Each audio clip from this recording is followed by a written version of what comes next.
The entire planet's GDP is $100 trillion.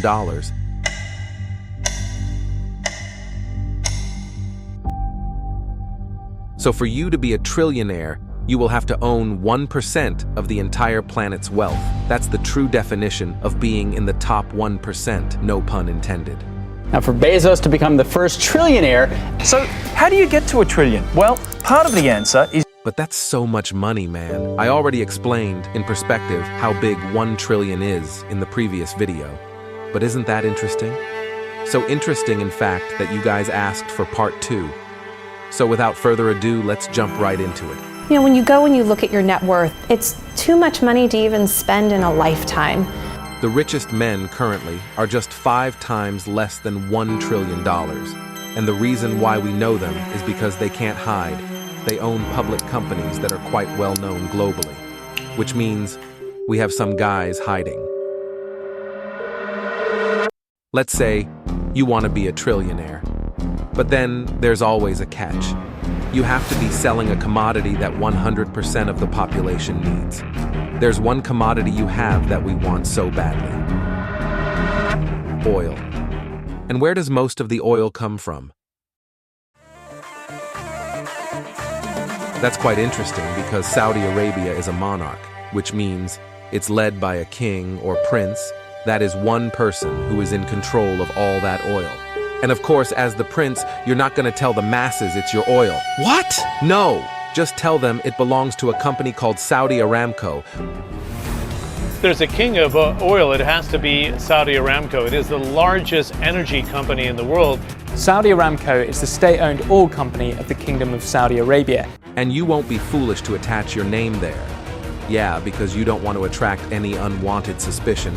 And once you are far enough from the prying eyes of the masses, you are quite capable of cheating your way through to trillionaire status. And mark my words, I said cheat, not earn. Gaining wealth from royalty is cheating, not earning. Another reason why I think a trillionaire will be a leader from the Middle East is the crazy infrastructure projects. They are planning to reduce their dependence on oil. Saudi Arabia has announced a bold reform plan to move the country off of its addiction to oil. You see, I find this move quite smart because the world is turning electric, and who knows, someone might invent some new technology that doesn't need fossil fuel. And man, those guys are quite dedicated because they even turned Dubai into a utopia, and it's now a major tourist destination. Mohammed bin Salman is also planning to do the same. So in 2030, we're going to reach the full capacity of the existing infrastructure of Saudi Arabia. That's raises very important question that we need to create new city. But his plan is more ambitious. They say in a lot of projects that happen in Saudi Arabia, it can be done. This is very ambitious. They can keep saying that, and we can keep proving them wrong. He plans to build a line at a cost of $1.5 trillion and will be complete by 2030. And I think NEOM, the line, will bring Mohammed bin Salman as a trillionaire. Let me know your thoughts on MBS, his grab of power in Saudi Arabia, and his eligibility to be a trillionaire. And you see, all this futuristic stuff will make future trillionaires, which includes one important thing that I can't leave out: Bitcoin. If you really want to become wealthy in the future, I would suggest you take $1 frickin' $1, buy some Bitcoins, put it in a goddamn wallet.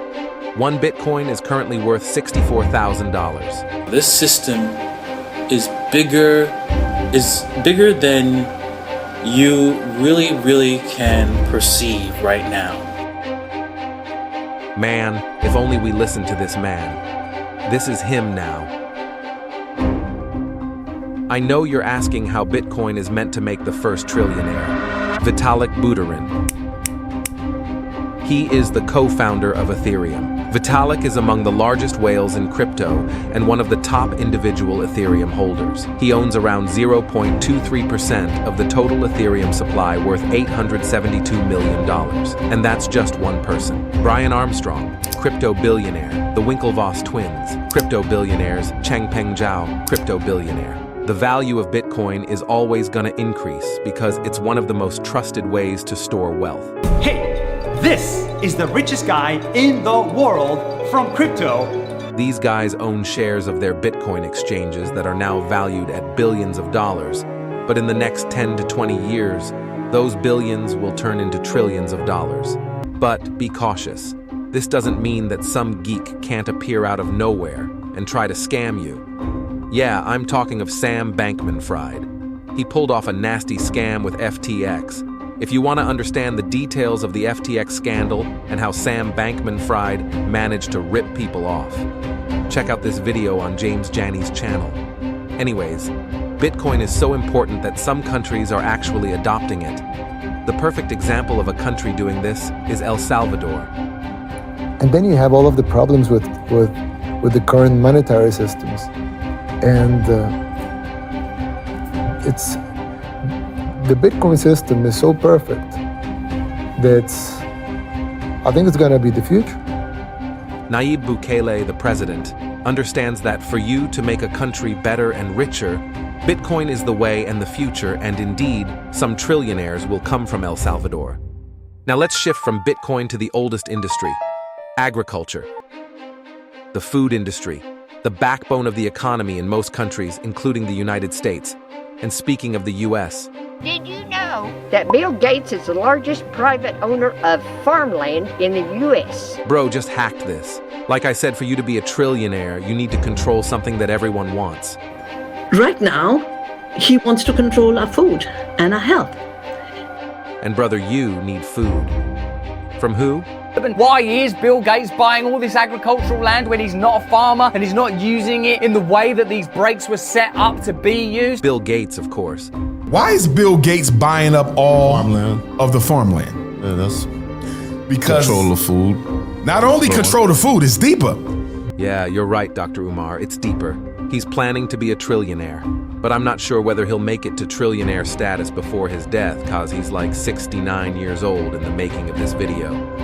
Anyways, Bill Gates is actually an investor in food manufacturing, GMO and stuff. He's invested in the top 4 companies, or he's helped, start or was a seed investor for Impossible and Beyond Meats. I don't think he's still involved in it right now. I read an article that said that Bill Gates may not be invested in Beyond Meats anymore, but that doesn't mean that he still didn't, give them an initial investment to help get them off the ground. One thing I've come to discover about multi-billionaires is that they pay so much attention. I mean, Bill Gates is such a good observer. He was probably like, food is a key part of these people's lives. Why don't I just reinvent the food industry and give them chemicals instead of real food? Fake chicken instead of real chicken.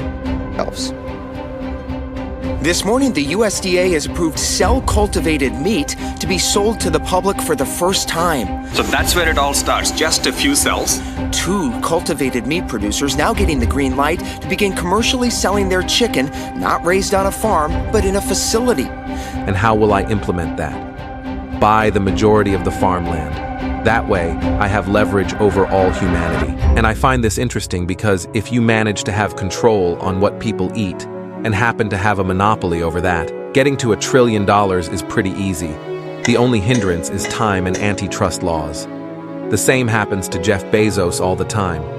He's always accused of breaking antitrust laws, being a monopoly, and disrupting entire industries. This dude literally has a monopoly on the synthetic meat companies. And that's another thing. You can't be a trillionaire without being a monopoly. You have to wipe out your competitors by either buying them off, or if they deny your awesome acquisition, you crush them completely. $1 trillion is no joke.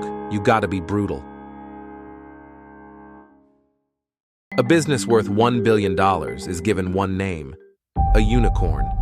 How about a business worth $1 trillion, decacorn? Now, Amazon is worth $1.8 trillion. Jeff Bezos owns 9% of Amazon, and that makes it $162 billion. Wait, where am I going with this? Let's find out together. Now, let's say he owned 100% of Amazon. That's $1 trillion of net worth. I know it's almost impossible to own 100% of such a huge company, but stick with me.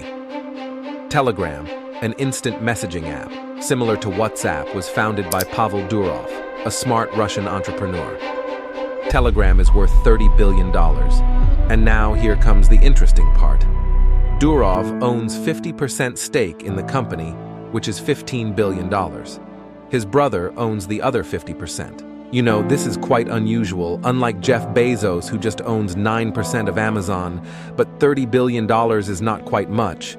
But if Telegram integrates something similar to WeChat in the platform, it's for sure going to be $1 trillion company.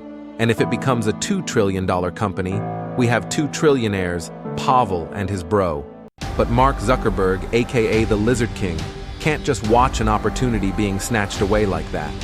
That was the whole point behind acquiring WhatsApp. Anyways, details on WeChat and how WhatsApp is planning to copy WeChat and stuff like that are in part 1. As you've seen, you need to do a lot to make $1 trillion.